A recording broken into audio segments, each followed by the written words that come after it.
Good, happy Sunday morning, and welcome to this Sunday edition of Total New Hampshire. I'm Riley King, and let's get started now with today's edition.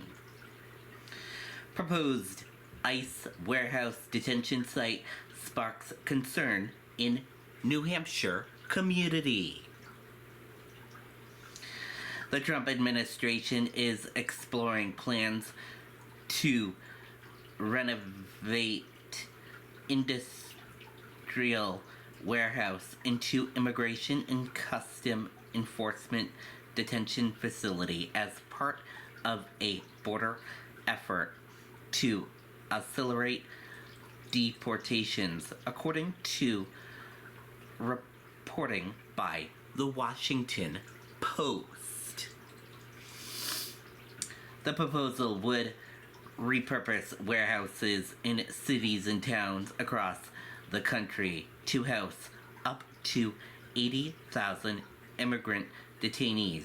To move, officials say, would help overhaul the nation's immigration detention system.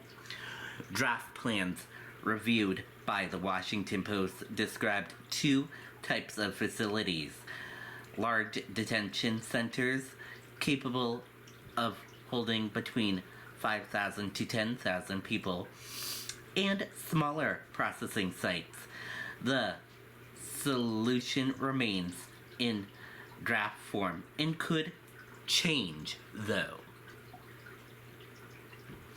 Among the locations mentioned in the plans is Merrimack, New Hampshire, where ICE is reportedly considering a small processing facility.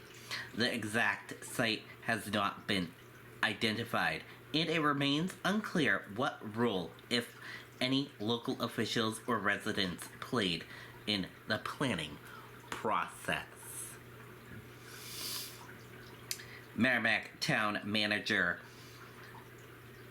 PM said he was unaware of any plans to bring an ICE facility to the town.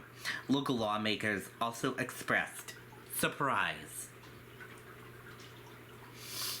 This was just sprung on us, and we have no idea what was coming in, said Rep. Wendy Thomas, a Democrat of Merrimack. Warehouses aren't supposed to be for human beings to live in. We live in New Hampshire. You know how cold it gets. A warehouse is not a human place to keep people. U.S. Rep. Maggie Goodlander echoed those concerns, citing what she described as a lack of community involvement. In a statement posted on social media, Goodlander said she was deeply concerned by the proposal. "This is not who we are," she wrote. "I'm working closely with our partners at every level of government to get to the bottom of this proposal, and will continue using every tool available to hold the Trump administration accountable."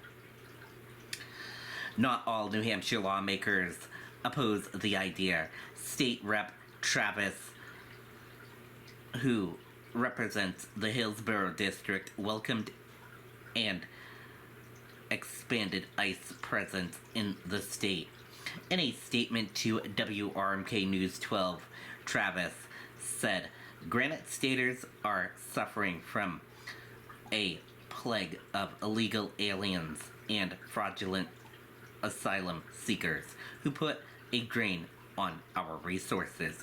Though I look forward to permanently abolishing the New Hampshire Office of Refugee Resettlement via HB 1706, and I extend my warmest welcome to ICE as it ramps up operations in New Hampshire." WRMK News 12 reached out to Governor Kelly Ayotte's office, ICE, and the Department of Homeland Security for a comment on the proposal, but had not received response at the time of publication. That does it for this edition of Total New Hampshire. Thank you for watching and enjoy the rest of your Sunday. Bye now.